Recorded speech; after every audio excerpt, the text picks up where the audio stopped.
Bom dia, bom dia. Quem está feliz, diga amém. Amém. Glória a Deus. É motivo de muita alegria também da minha parte poder compartilhar a palavra do Senhor com vocês. Deus, ele tem várias formas de falar. E ele se manifesta nas suas escrituras de várias maneiras, né? Através de profecia, através de sonhos, através de visões. Mas a palavra de Deus revelada é a Bíblia.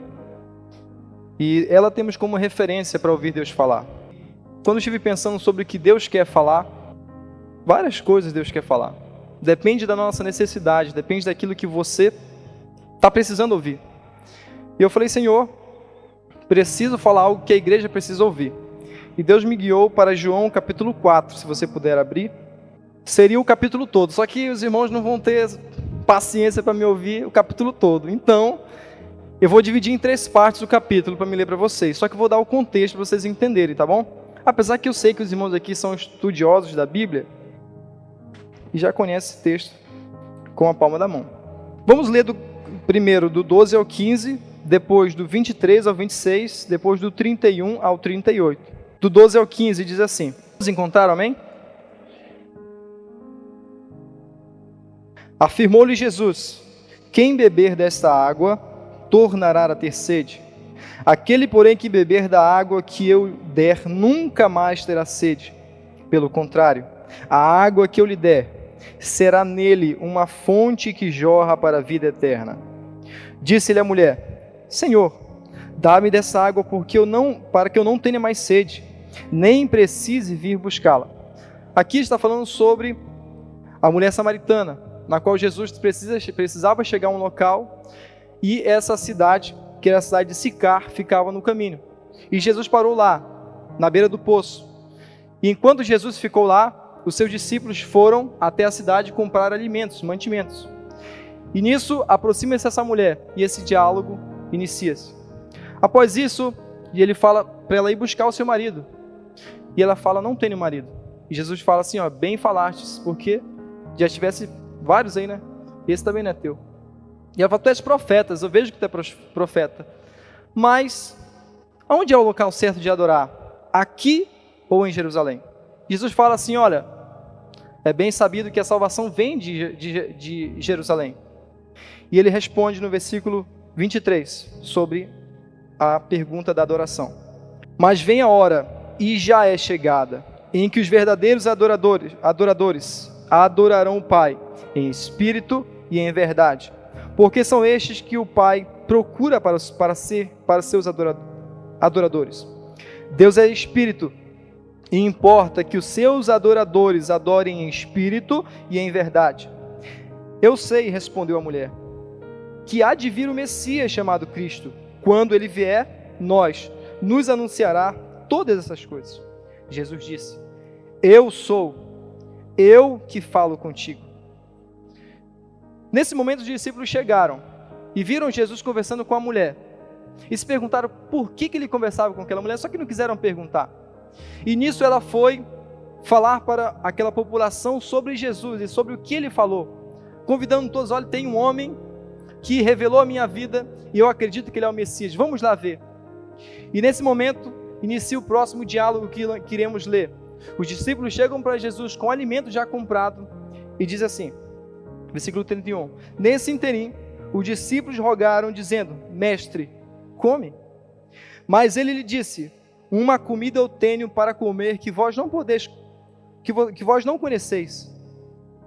Diziam então os discípulos uns para os outros, ter-lhe-ia porventura alguém trazido algo para comer? Disse-lhe Jesus, a minha comida consiste em fazer a vontade daquele que me enviou e realizar as suas obras. Não dizeis vós que ainda há 4 meses até a ceifa? Eu, porém, vos digo, erguei os olhos. Vede os campos, pois já branquejam para a ceifa. O ceifeiro recebe desde já a sua recompensa e entesoura seu fruto para a vida eterna.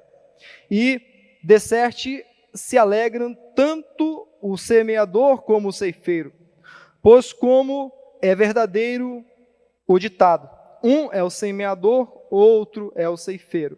Para concluirmos, eu vos enviei para ceifar o que não semeastes, e outros trabalham, e vós entrastes no seu trabalho. Curva sua cabeça. Senhor Jesus, obrigado pela tua palavra que é verdadeira e fiel.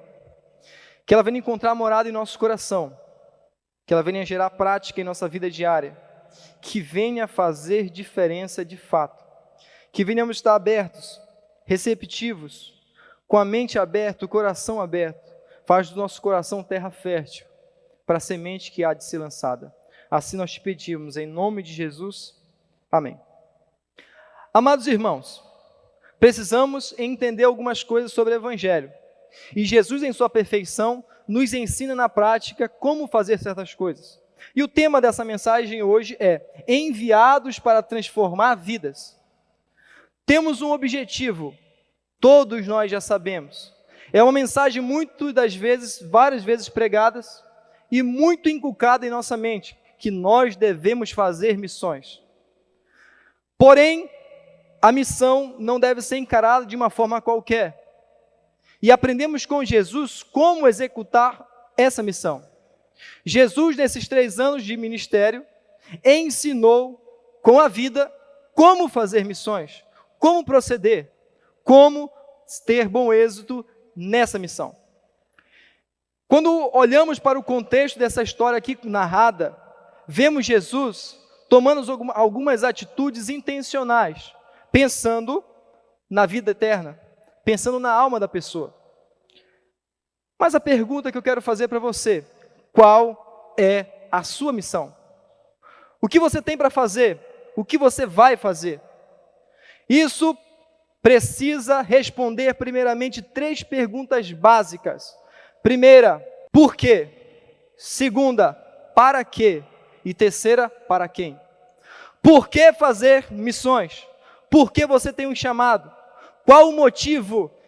Qual a volição que te leva a fazer algo para Jesus? Muitas pessoas fazem coisas com motivo errado. Podem pecar fazendo bem. Como assim? A Bíblia fala que se não tiver amor, é como um sino que retine e o som não tem significado nenhum. Precisamos ter a intenção correta do porquê fazemos as coisas para Deus. A segunda pergunta é: para quê? Qual o objetivo final daquilo que você faz? O que você quer alcançar quando você abraça alguém? O que você quer alcançar quando você se torna amigo de alguém? O que você quer alcançar quando você tem a oportunidade de trazer a mensagem para alguém? E a terceira, para quem? Entendemos que a nossa vida precisa ser para a glória de Deus. E tudo o que fazemos precisa ser feito para a glória de Deus. Seja comer, seja beber, seja o que for, a nossa vida precisa glorificar Cristo. Para quem vivemos? Por quem sofremos? Por que passamos o que passamos aqui? Temos que ter um objetivo. Senão não vamos passar de meros animais que apenas sobrevivem, se alimentam e morrem e não servem para nada. Nós temos uma missão. E quanto antes você entender a sua missão e o seu chamado, melhor você vai encarar os desafios. Porque você vai entender que as suas amizades, as suas relações interpessoais têm um motivo definido, que é alcançar pessoas, com o objetivo de levá-los a Cristo, porque Cristo deve ser o centro da nossa vida, o centro da nossa pregação. E Jesus entendia a sua missão, e com atitudes intencionais, ensinou seus discípulos. Primeira atitude, Jesus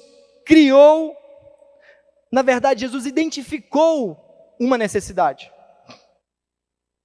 Jesus olhou, quando ele chegou naquela cidade, e ele percebeu, coisa que todos os judeus já sabiam, a rivalidade daquele povo com o povo judeu. Só que ele entendia o contexto como um todo. Jesus entendia o valor de uma alma. Jesus não via um povo, um país ou um grupo de pessoas como inimigos. Assim como nós temos alguns inimigos, entre aspas. Um deles Eu vou ilustrar para vocês com algo que aconteceu comigo. Eu estava na faculdade e, por algum motivo, um grupo de pessoas começou a se chegar a mim. Na verdade, o motivo foi que era psicologia, né? Alguém chegou na sala e escrito psicologia com PI, estava errado, né? Aí todo mundo ficou cochichando, kkkk, e falando aqueles cochichos, aquilo me incomodou. Aí eu virei para ele e falei assim, ó, eu vou lá falar para ele, porque eu tenho certeza que se fosse eu gostaria que falasse para mim. Eu fui lá e conversei com o rapaz, e o cara, meu Deus, não voltou mais com a camisa. A partir desse dia, aquele grupo de pessoas que viram isso, começaram a andar comigo. Só que era bem diversificado, tinha um líder, não sei se eu falo aqui, né? Ele era líder do movimento socialista do Estado, tinha uma boa influência, um deles era esse um. Outro era meio ateu assim, tinha gay, né? Homossexual, pode falar gay, né? Homossexual. Tinha uma pessoa que estava em um casamento todo arrebentado. E tinha um jovem comum. Que não é nada demais, assim, digamos assim, muito diferente. E eu. E não demorou muito para eles descobrirem o que eu fazia. Quando eles começaram a me seguir na rede social, rápido descobriram o que eu fazia. Né? Descobriram qual era a igreja, que eu era, a minha profissão, tudo. Eles começaram a fazer perguntas, e tipo assim, eles queriam andar comigo, porque eu não, em nenhum momento fui avesso a eles, porém tinha algumas tretinhas assim que eles têm com a gente, né? E eles se reuniram uma vez, para me confrontar, com vários argumentos. Só que Jesus estava em uma cultura diferente, com pessoas que eram avessas à tradição do povo judeu, porque era um povo orgulhoso, assim como muitos de nós somos orgulhosos. E quando temos a oportunidade de encarar esse tipo de público, nós fazemos o quê? Expulsamos. E eles tentaram, e eu permaneci firme, e não só firme, tratei eles com amor. Cada pergunta feita eu respondi olhando no olho, nenhum momento eu levantei a voz, tratei com carinho, como eles estão feridos. Por fim, aí que se não eram mais amigos, né? Levei eles para casa, fiz almoço, a Adna fez almoço, a Adna fez almoço para eles. Um povo doido, mas que começaram, através dessa atitude, a me seguir para a igreja, a ir para os cultos, a ir para as programações. Uma delas voltou para a igreja e Deus está começando a fazer a obra. Mas a pergunta é, as nossas atitudes têm sido intencionais? As nossas amizades, as pessoas que você tem se aproximado, é para se beneficiar ou para beneficiar? Às vezes queremos amigos, mas não somos amigos. Às vezes queremos receber, mas não queremos dar. Seja aquilo que você quer. Se eu quero um amigo, eu preciso ser um amigo. E Jesus olhou para aquele povo e sem olhar de julgamento, falou como uma mulher. Não era comum falar com mulheres, principalmente daquele povo. Principalmente daquele povo. E quando ele fala com ela, fala assim, mas você não é judeu? Não é sabido que vocês têm uma treta com a gente?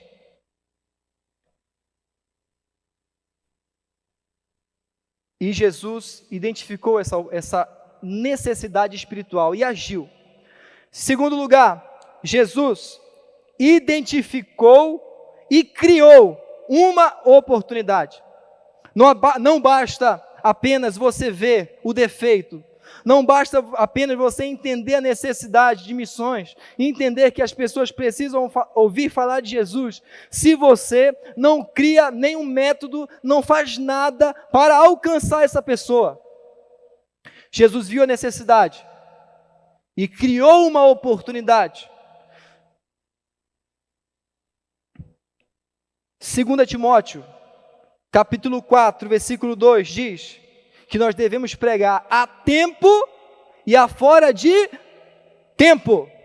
Ou seja, a tempo é quando alguém te pergunta, alguém dá uma abertura. Fora de tempo, você tem que se virar para abrir uma oportunidade de falar de Jesus. Mas muitas das vezes nós somos omissos. Você não precisa ser chato. Jesus não foi chato. Jesus foi inteligente. E muitas das vezes nós usamos a nossa inteligência para tudo, menos para alcançar as pessoas. As nossas perguntas precisam ser intencionais, a nossa vida precisa ser intencional, porque eu tenho o objetivo de alcançar essa alma e levar para mais perto de Jesus. E Jesus faz uma pergunta, pede água, né? E ao pedir água, cria uma interrogação, um triplex na cabeça da mulher. Como assim? Esse cara é doido, né? Pediu água de mim. Vocês nem falam com a gente, uai. Por que você está aqui? E Jesus responde: se conhecesses o dom de Deus, versículo 10, e quem é que te pede? Ela não conhecia necessidade. Que te pede dar-me de beber, tu lhe pedirias e eu te daria da água da vida. Jesus criou uma oportunidade para alcançar aquela alma sedenta de Jesus. E quantas pessoas estão no nosso meio sedentas de Jesus, mas só que tem várias pessoas ao lado que, em vez de resplandecer Jesus, é uma pedra de tropeço. Ainda fala assim: eu estou aqui para te tratar. Você já viu essa frase? Essa frase bem icônica, né? Eu estou aqui para te tratar. Você está para tratar ou para criar feridas? Porque Jesus, Ele quer verdadeiros discípulos, não imitações.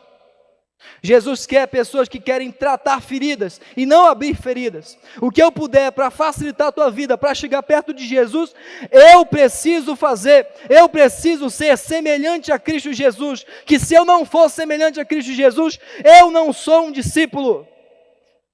E a lógica é simples: se eu não sou discípulo, não alcanço o céu. Jesus, um homem diferente, que precisa ser imitado. Em terceiro, Jesus entrou em ação. Versículo 14 diz: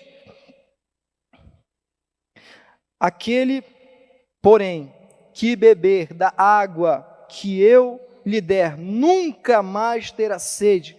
Pelo contrário, a água que eu der será nele uma fonte que jorra para a vida eterna. O que tem jorrado de dentro de você? Quando você é espremido pelas adversidades, o que tem sido extraído de você? Qual é a essência que sai de você? Você não é medido e você não é aquilo que você fala que você é as suas reações, aquilo que você não domina, aquilo que sai para fora sem você querer, aquilo que reage como se fosse uma natureza. Você é aquilo que você reage. Você é aquilo que você, quando você é espremido, sai. Quando a adversidade chega, como você reage. Quando o problema chega, como você reage. Quando alguém altera a voz com você, como você reage. Você está cheio do Espírito ou você fala que está cheio do Espírito e nas atitudes não está cheio? É muito fácil falar de Jesus. Falar é fácil. Resplandecer Cristo precisa de abnegação e mudança genuína. Essa mudança quem faz é Jesus. E quando Jesus nos muda e nos transforma, isso é notório, isso é visível. O dia mau chega para todos. Espera, vai chegar. Como um soldado, Jesus tinha uma missão definida. E como um soldado com uma missão definida, executou essa missão. Jesus, como um verdadeiro líder, influenciou os seus discípulos a entenderem essa missão. E nós, como verdadeiros discípulos, precisamos propagar essa mensagem. E uma dessas formas que Jesus utilizou para influenciar os seus discípulos, nós encontramos no versículo 32, que diz assim: mas ele lhe disse: uma comida tenho para comer que vós não conheceis. Jesus identificou nos seus discípulos essa falta de percepção espiritual. Ele identificou que os discípulos entraram na cidade e voltaram com alimento. E não foram intencionais em nada. Talvez nem conversaram com as pessoas, talvez não cumprimentaram ninguém, deixaram que o egoísmo, deixaram que aquela aversão cultural os impedisse de serem intencionais, mas não só isso, de identificar a necessidade daquele povo de ouvir falar de Jesus. Ei, Jesus fala: eu tenho uma outra comida. muito mais importante do que essa que vocês têm para me oferecer. Existe algo que eu tenho mais fome para falar. Existe algo que eu tenho mais fome para receber, que eu preciso passar para vocês. Mais importante do que comida, mais importante do que bebida. E quantos de nós temos colocado tudo na frente dessa coisa mais importante? Colocado objetos, coisas e até pessoas. Só que a Bíblia nos ensina que nós devemos buscar, em primeiro lugar, a sua justiça. Em primeiro lugar, para que as demais coisas para que sejam acrescentadas. Eu preciso entender a ordem de valor, e o que tem mais valor é o mundo espiritual. Isso aqui vai passar, e o que permanecerá para sempre será a vida com Cristo, a vida eterna. E se isso não for real na nossa mente, no nosso coração, eu não vou expor isso para fora. Se isso não for real na minha mente, no meu coração, quando eu estiver em alguma adversidade, isso não vai brotar de dentro de mim. Mas o que vai brotar será a omissão. E quantos de nós estamos vivendo omissos perante essa realidade? Segundo, Jesus mostra para os seus discípulos o que realmente importa. Versículo 34. Disse-lhe Jesus: a minha comida consiste em fazer a vontade daquele que me enviou para realizar as suas obras. O que mais importa para Jesus é cumprir a sua missão, é cumprir o seu chamado, é fazer a vontade daquele que o enviou, é colocar em prática os ensinamentos daquele que o enviou. Só que muitos de nós temos as nossas prioridades trocadas. E às vezes no nosso ciclo de amizades, o que mais permeia todos os assuntos, menos Jesus. Isso não te incomoda nem um pouquinho? Quando você está no seu quarto, ou quando nós estamos no nosso quarto, o que envolve as nossas conversas, o que mais chama a atenção, o que brilha o nosso olho, é tudo menos Jesus. É quem está no primeiro ou segundo lugar do campeonato.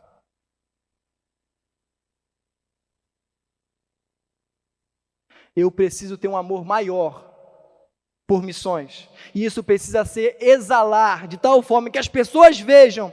E não adianta nós falarmos que temos esse amor se isso as pessoas não estão vendo. Não é isso que sai da nossa boca, não é isso que exala com a nossa vida. Então nós precisamos parar e pensar: será que eu estou passando essa imagem? Talvez você não é essa pessoa, mas o que você quer resplandecer para esse mundo? Qual imagem você quer passar? Já falei outrora, você é a novela que todo mundo assiste, você é a série que ninguém perde um episódio. A Bíblia nos ensina, você é um livro aberto, você é cartas vivas, como diz Pedro.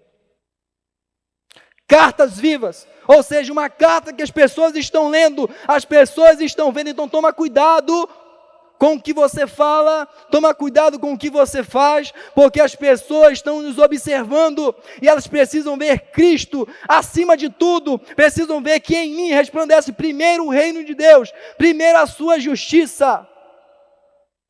As pessoas precisam ver, porque tudo que sai da nossa boca precisa ser intencional, para alcançar, para chegarmos mais perto do reino.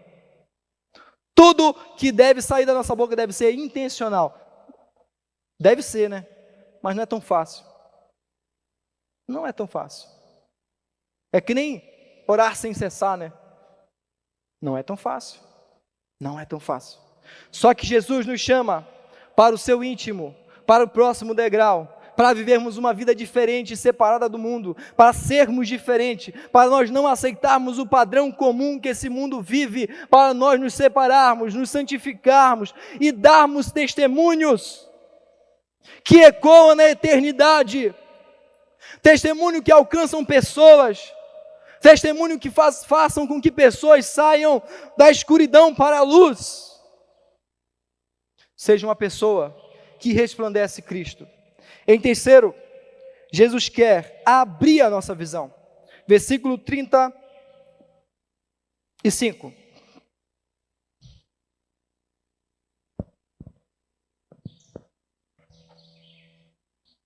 diz o seguinte: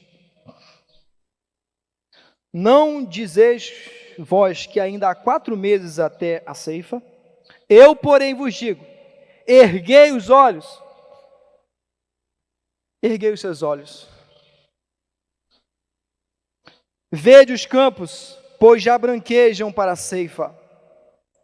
Às vezes temos como escamas em nossos olhos, e estamos cegos mediante a realidade do mundo.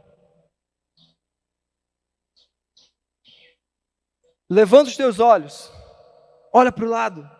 Há pessoas do nosso lado que precisam de Jesus. Ah, mas ele é crente, ele é um missionário. As pessoas precisam de Jesus. Eu preciso ser uma pessoa que vai influenciar quem esteja do meu lado. Seja com palavras, seja com atitudes, seja com o que for. Você precisa ser intencional em tudo. Nós precisamos ter a nossa visão ampliada para termos noção da realidade que o mundo está.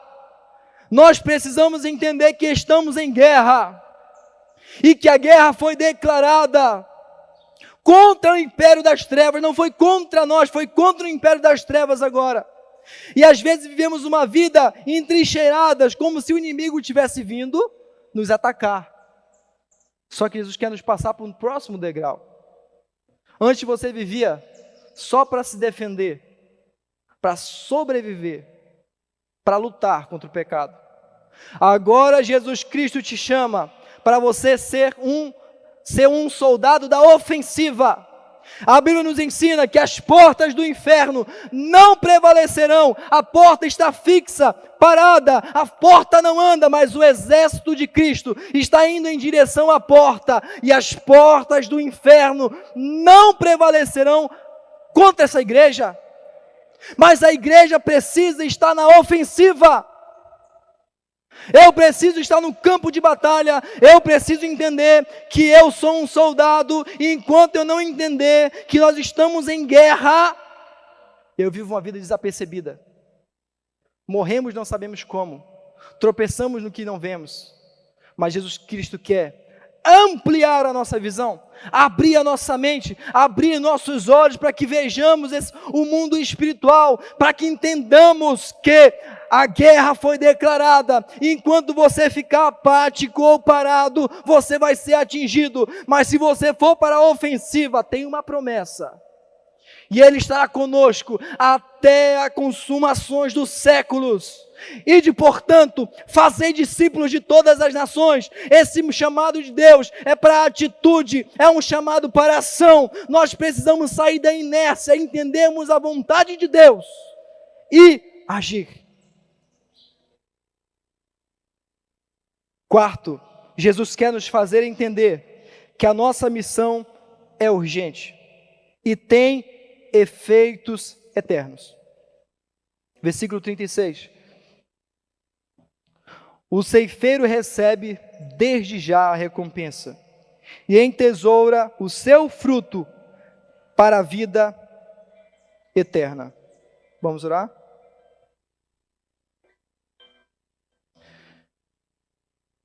Senhor Jesus, obrigado pelos teus servos que estão aqui, que se dispuseram para fazer a tua obra. Esse momento de oração, Pai, é para rogar por ceifeiros. Levanta pessoas e não deixe os que estão aqui desistirem da seara. Assim te pedimos em nome de Jesus. Amém.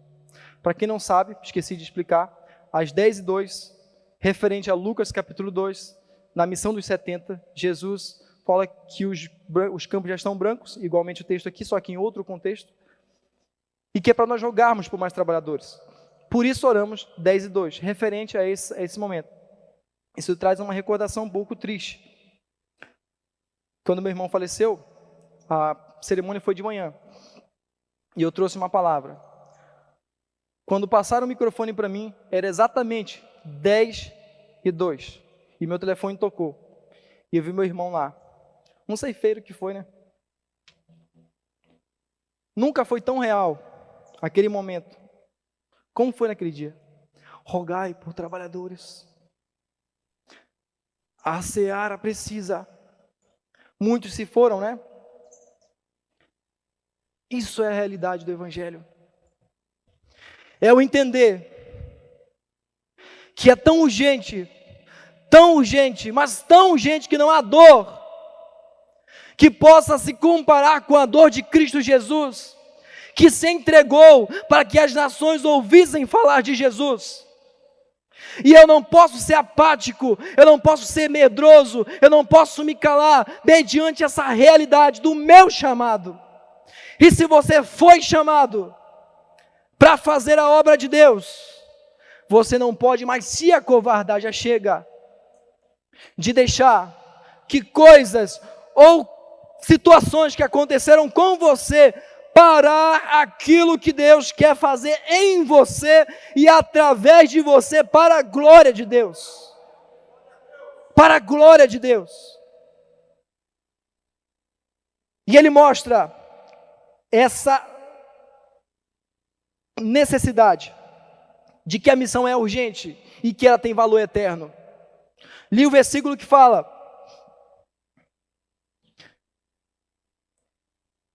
entesouram o seu fruto para a vida eterna. Aquele que colhe, é tão urgente esse trabalho, que ele entesoura frutos para a sua vida eterna, porque o fruto daquele que é um ceifador é um fruto de valor eterno.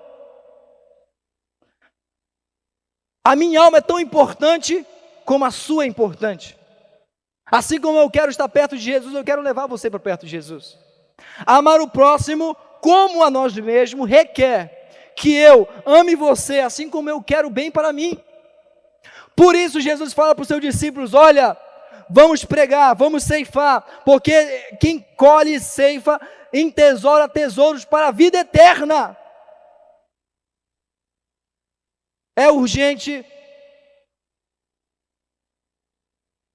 e tem peso na eternidade. Isso aqui não importa. Em quinto, Jesus nos mostra que ninguém faz nada sozinho. Ninguém é uma ilha. Ninguém consegue nada sozinho. Ninguém chega a lugar nenhum sozinho. E ele nos ensina, no versículo 37, da seguinte forma: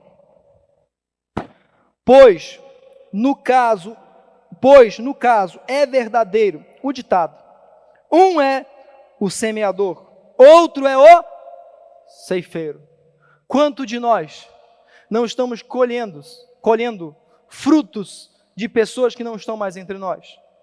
Quanto de nós estamos fazendo a obra e colhendo frutos daqueles que semearam?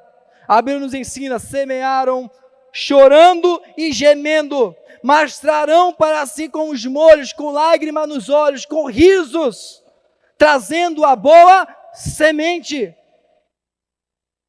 A dificuldade para que esse trabalho fosse aqui implantado, para que esse seminário tivesse a estrutura que tivesse, para que os projetos que estão aqui funcionem como funcionam, teve muito sofrimento.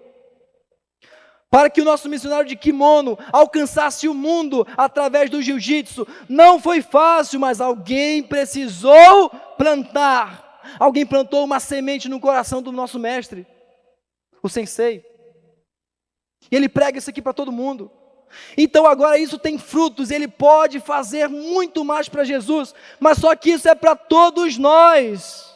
Só que nós estamos com os olhos fechados, com os nossos corações fechados, trancados para essa realidade. Aqui, semente de Jesus sendo semeada sobre o seu coração. Ela quer germinar. Para ela germinar, você precisa abrir seu coração, abrir a sua mente, para que venha a cair dos teus olhos as escamas espirituais. E você venha entender de fato aonde estamos e o que estamos fazendo. Não tem como você viver uma vida normal mais. Não tem como você ser uma pessoa normal mais, mediante aquilo que Deus tem te falado. Não tem como você tentar fugir do teu chamado, mediante aquilo que você tem entendido de Jesus. Não adianta você criar desculpas na sua mente. É por causa disso. Não adianta. Você tem um chamado de Deus e você precisa reagir perante esse chamado. Você precisa se colocar em posição de continência e dizer: sim, Senhor, eu vou obedecer, porque Jesus está à procura de pessoas que sejam semelhantes a Ele, que entenderam sua missão e o fazem assim. O objetivo de Jesus, em sexto lugar, é nos enviar, assim como Ele foi enviado pelo Pai. Versículo 38. Eu vos enviei para ceifar o que não semeastes. Outros trabalharam, e vós entraste no seu trabalho. Eu vos enviei. João, capítulo 15, versículo 8. João 15, versículo 8 em diante. Para ilustrar melhor, eu vou ler para vocês. Diz assim: nisto é glorificado o meu Pai, em que deis muito fruto, assim vos tornei meus discípulos. Tem uma condição: para ser discípulo tem que dar frutos. Como o Pai me amou, eu também vos amei, permanecei no meu amor. Versículo 10: se guardardes os meus mandamentos, permanecereis no meu amor. Como eu faço para permanecer no amor? Guardando os mandamentos. Assim como também eu tenho guardado os mandamentos do meu Pai, e no seu amor permaneço. Jesus foi o enviado de Deus para essa terra, como o símbolo de um primeiro missionário, enviado por Deus. Assim Jesus treina os seus discípulos em um seminário de 3 anos do intensivo com Jesus e os envia. Engraçado, porque nós estamos num seminário também, né? E Deus está nos treinando aqui.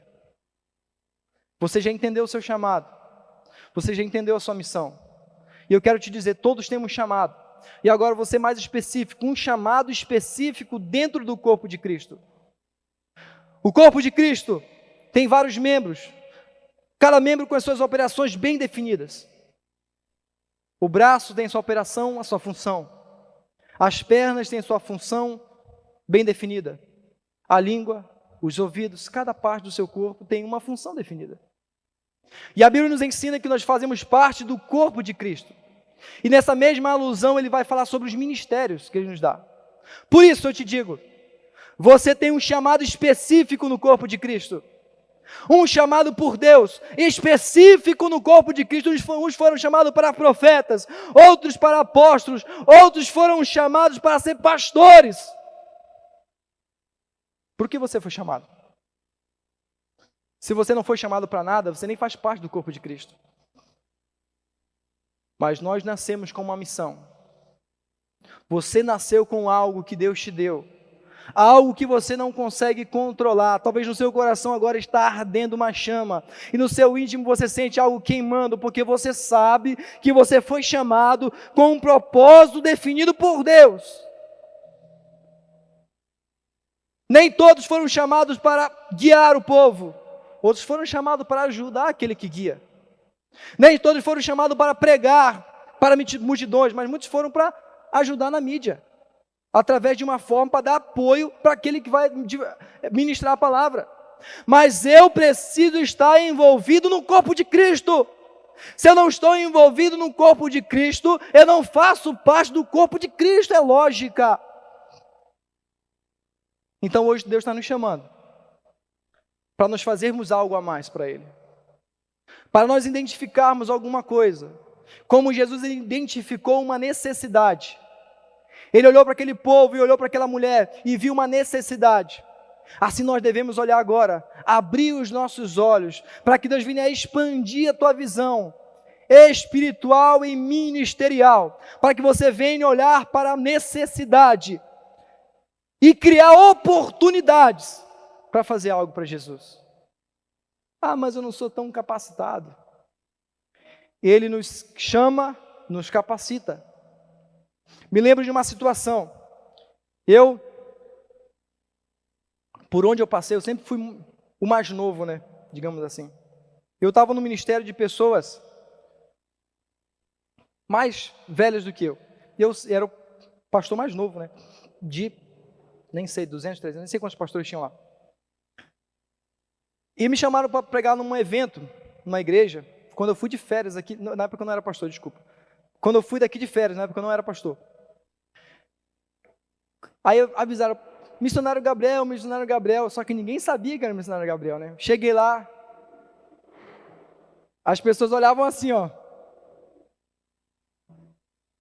Esse aí que é o missionário?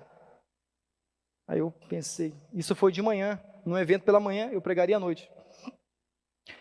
E eu falei, Senhor Jesus, eu sempre soube que eu não sou capacitado. Eu sei quem eu sou, né? Na fila do pão. Sou nada, né? Mas eu entendo uma coisa, Cristo em nós. Cristo em nós faz toda a diferença. Eu falei, seja conosco, seja comigo, me ajuda. E naquela noite foi uma noite extraordinária, de uma forma que muito diferente da que eu já vivi como nessa vida de ministério. E eu entendi que não é capacidade, não é entendimento, não é beleza, é coração. O que gera transformação não é os seus argumentos, é o Espírito Santo. O que convence o homem do pecado não é a tua forma bonita de argumentar, é o Espírito Santo. Para isso, nós precisamos ser cheios do Espírito Santo. Só que nós estamos muitas das vezes apáticos a uma realidade do reino. Vivemos tudo pela metade. Deus tem bênçãos. Deus tem muita coisa para fazer em nós e através de nós. Nós poderíamos alcançar muito mais se fôssemos mais cheios do Espírito Santo. Isso aqui é para mim também. Quando eu entendi isso, e Jesus Cristo me encheu com o Espírito Santo, tudo foi diferente. Não tinha como comparar de que antes de eu ser cheio do Espírito Santo para depois de eu ter sido cheio do Espírito Santo. Não tem como. Eu tenho colegas de sala de aula aqui, são testemunhas oculares da minha vida. O Jonathan está aqui, não sei se o Fausto está, o Jabão também, vários colegas meus que me conheceram quando eu cheguei aqui com 18 anos de idade, hoje eu tenho 27, com cara de 22 ainda, né? Tenho 27. Me viram chegar aqui patinando, cheio de argumento, querendo discutir teologia com todo mundo. O Wesley está ali também. Eu e o Wesley discutia muita teologia quando a gente chegou, mas Deus foi transformando a nossa vida. E não há como comparar o velho Gabriel com esse novo Gabriel depois de ter encontro verdadeiro com Cristo. Assim como eu olho para a vida do Jonathan, eu olho para a vida do Wesley, eu olho para a vida do Jobert e eu vejo Cristo também. Quando eu olho para a vida do Fausto e da Dani, das pessoas que estiveram comigo, eu vejo o que Jesus faz através de uma pessoa que se coloca na brecha, através de uma pessoa que entende o Evangelho, que tem uma visão ampliada do Evangelho. E eu lembro que lá eu escrevi, aonde eu vou estar no primeiro ano que vem, o que eu vou estar fazendo, como eu vou estar. Depois daqui a 5 anos, como eu vou estar? Eu anotava na minha agenda. Será que eu vou estar casado? Só comigo? Como? Será que eu vou ter um filho? Como? Nem tem que casar, né? E assim foi colocando. E hoje, quando eu olhei, uns dias atrás, eu olhei minha agenda e vi, rapaz, quem diria, né? Que tudo isso aconteceria comigo, de coisas boas, de pessoas que passaram na minha vida, de coisas que aconteceram. E quando ontem eu ouvi o Renato pregando ontem aqui, me veio um filme na minha cabeça, quando eu vi ele chegando também. Então, amados irmãos, o que você quer fazer para Cristo Jesus? Aonde você quer chegar? O que você quer alcançar? Eu vou te dizer, não importa, porque o que importa é Cristo em vós. Os meus planos, os meus desejos, tudo que eu quero, tudo que eu acho que eu posso fazer, eu jogo no lixo, porque em Cristo Jesus, Ele define a minha vida, Ele define o meu chamado, Ele define tudo, mas eu preciso estar à disposição de Jesus Cristo, do seu chamado, daquilo que Ele tem feito para mim. Falando sobre isso, aproveitando o assunto, muitos querem casar, né? Minha esposa está ali, está com vergonha já que sabe o que eu vou falar dela. Foi uma bênção de Deus porque foi uma união que Deus fez. Tanto eu quanto ela não tínhamos muito interesse um pelo outro, pessoas normais. Eu queria já ser eunuco, porque eu sempre oro pela Coreia do Norte. Eu queria ser eunuco, eu vou para a Coreia do Norte, eu vou morrer lá, não vou casar com ninguém. E findou a vida, né? Doido para morrer para o céu. Literalmente, tô falando sério, doido para morrer para o céu. Tipo kamikaze. Aí, Jesus colocou essa mulher na minha vida, graças a Deus. E mudou meus planos de querer morrer, de querer ser, de querer ser eunuco. Porque eu sempre fui muito estranho. Eu nunca tive muito sentimento. Então eu pensava, não tem sentimento por ninguém. Tipo assim, é mesmo que nada. Sei lá, eu sou muito estranho. E Jesus colocou um sentimento no meu coração. Eu vou dizer para vocês um testemunho. Eu não sabia que era ter saudade. Você tem uma ideia como era um cara estranho. A primeira vez que eu senti saudade, eu falei, que é isso? Foi saudade daquela mulher. Eu nunca tinha sentido saudade, parece mentira, mas é verdade, é a minha realidade. Eu nunca tinha sentido saudade de nada, de ninguém. Eu estava aqui, não tinha saudade do meu pai, da minha mãe, de nada, de nada, de nada. E eu, pela primeira vez, eu entendi o que é saudade. Eu não tinha sentimento. Jesus colocou sentimentos. Coisa que eu nunca tinha vivido. Eu era muito frio, ultra frio. Não dava um sorriso, nem quando estava vendo comédia. Nada.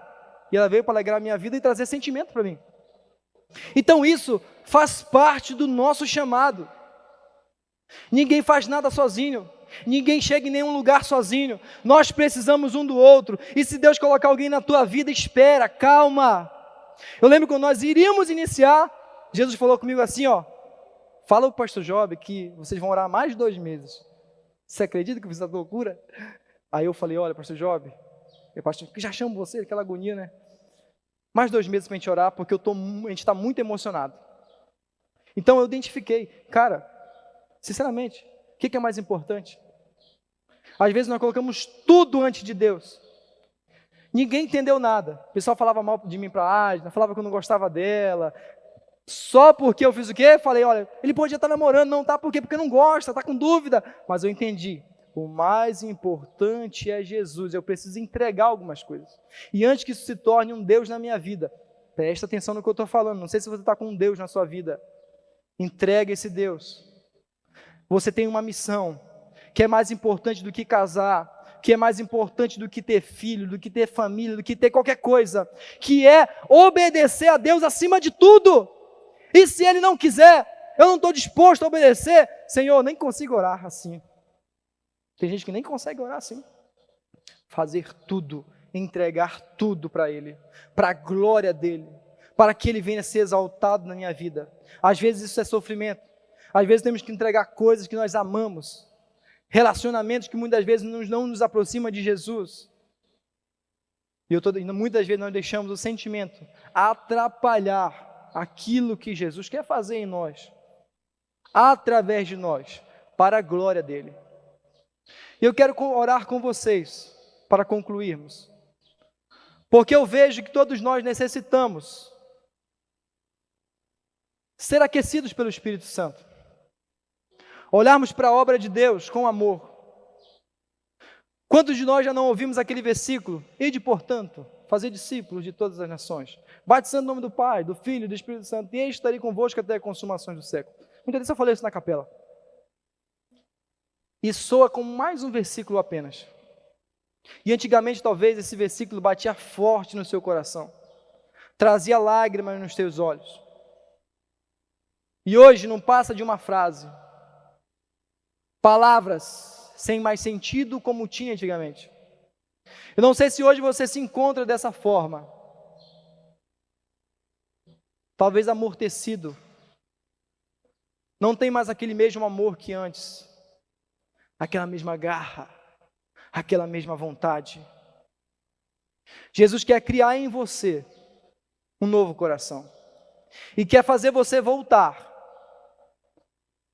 da onde você parou. Quantas vezes você tem orado por missões? Intercedido por missões? Um dia desse a minha esposa conversou comigo, ela falou, eu sinto que você não está mais falando sobre missões.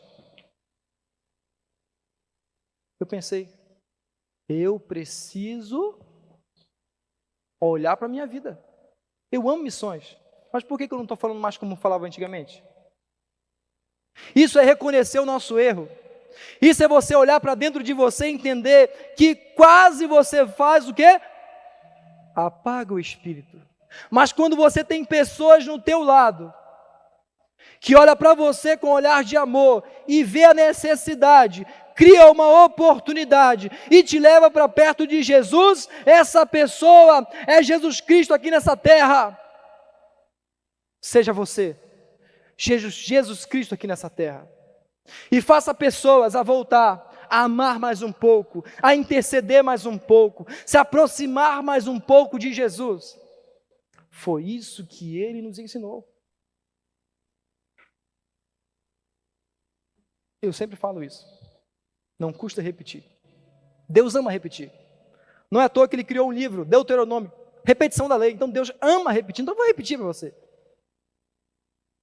Talvez você está pensando, tomara que fulano esteja entendendo essa palavra. Tomara que fulano esteja acompanhando na transmissão. Tomara que se fulano estivesse aqui. Quero te dizer nessa noite, o que Deus trouxe hoje aqui é para você. É para você.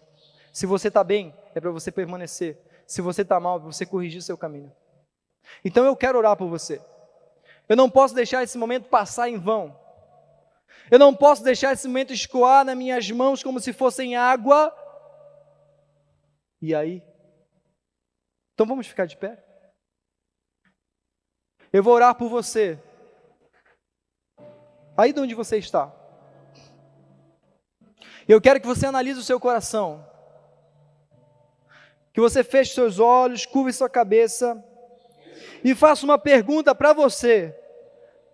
A seguinte: Senhor, aonde eu estou? Aonde eu estou? E independente de onde você estiver, a mão de Jesus vai te alcançar. Independentemente se teu coração está frio, Jesus Cristo vai aquecer o teu coração. Independentemente se você acha que não tem mais jeito, que você não dá conta, que você não consegue, Jesus Cristo vai te dar força. E eu quero te contar um segredo: você não é nada, você não dá conta realmente.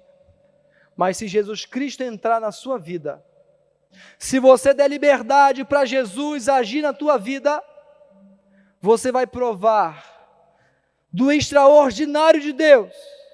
Se você der espaço para Jesus agir na tua vida, você vai viver algo a mais de Jesus. Você vai resplandecer o brilho de Cristo. Você vai exalar o perfume de Jesus. Se você quer isso, põe a mão no seu coração. Senhor Jesus, muito obrigado, Pai. Quanto de nós, Pai, temos vivido uma vida, Senhor Jesus, talvez cegos, Senhor, perante essa realidade. Nós queremos te pedir, Pai, que o Senhor, Espírito Santo de Deus, que intercede por nós, que conhece cada coração, que conhece cada alma, que conhece cada pensamento, que entende a aflição que o teu servo está passando, que entende o sofrimento, que entende a dificuldade, que entende as perguntas, as dúvidas que permeiam esse coração. Espírito Santo de Deus, intercede por nós. Nós não sabemos como orar, nós não sabemos como pedir, mas o Senhor conhece o nosso coração, conhece as nossas vontades. Cria em nós, cria em mim um novo coração e renova-me, renova-nos, Senhor, renova a nossa vida espiritual, o nosso vigor espiritual. Esse fogo não deixa apagar.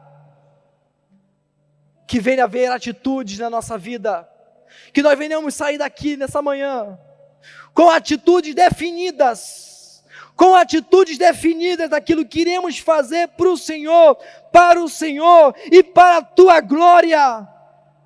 Cria em nós, Senhor, E tira toda barreira, Senhor Jesus. Toda barreira, Senhor, que queira talvez atrapalhar essa mensagem entrar nesse coração. Dúvida. Nós pedimos agora, sai em nome de Jesus. Nós pedimos, Pai Celestial, acenda o Teu Espírito sobre os Teus servos, que dá discernimento, que dá conhecimento, que traz paz ao coração, que traz ânimo ao aflito, que traz louvor na boca daquele que nunca mais te louvou, aquele que chorava não chora mais, aquele que pranteava não pranteia mais, porque o Senhor Jesus está tendo liberdade para fazer algo na vida dos Teus servos. Assim nós pedimos, Pai, em nome de Jesus. Amém.